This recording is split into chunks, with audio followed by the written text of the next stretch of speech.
Hello, everybody.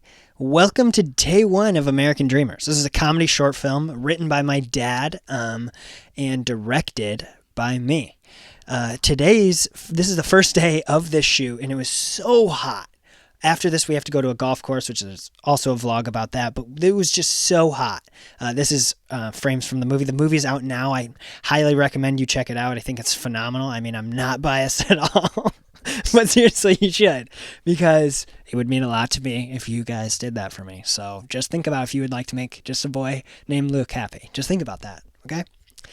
So Jake, played by Sam, who's the producer at Sukavision, is in charge of picking blueberries in a field. Now, me as a director, and if you're a director, you have to be thinking, okay, what do I want the viewers to think? What do I want Sam's character to be thinking? Jake, he needs to feel the heat, needs to absolutely, this is a year ago, so I'm going back, if you don't know, documenting my film journey.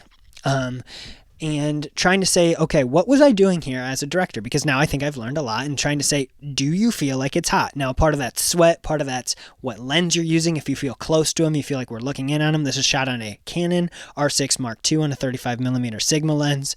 I did use, for some of those blueberry close-ups, a Sigma telephoto lens. Telephoto makes things feel like you're more peeking in on, more like a binocular feeling, and a 35mm lens is like you're right there. So that's Scott Port, who plays the grandpa in the right of that frame. And that is a setup that originally wasn't in the script, so it was actually something as a director that I added into my dad's script. Originally, he just had Jake picking blueberries in the field. But something I've learned is setups and payoffs are so important. And if you don't know what the grandpa looks like, it's hard for people to picture. So you really need to picture, what does this guy look like? Because if you're saying grandpa, you're saying, who is this grandpa? But if you can picture him, that's huge.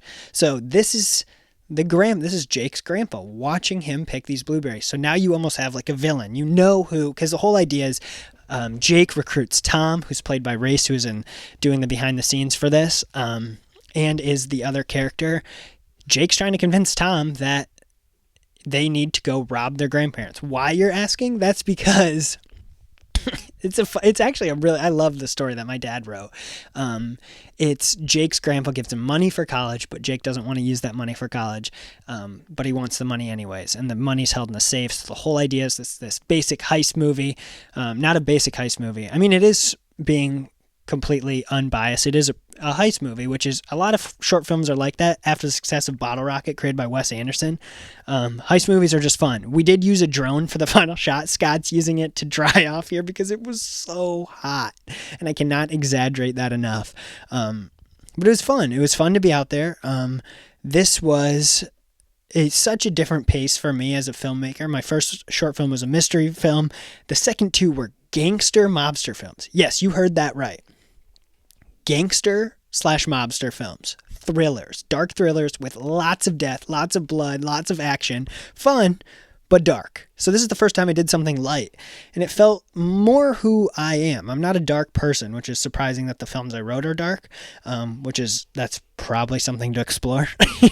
But it was fun. American Dreamers just was so light, and it had so much energy, and it was a lot easier for people to buy into this movie than some of my other movies, because I think that it was happy, it was fun, people were interested in checking it out, just not only because we did end up getting on the news and getting a lot of publication about this being made, but because it just seemed like a fun summer movie. And that's actually what we're working on right now. As I'm doing the voiceover for this, we're working on Patience and Violence, which is the basketball movie that we're working on.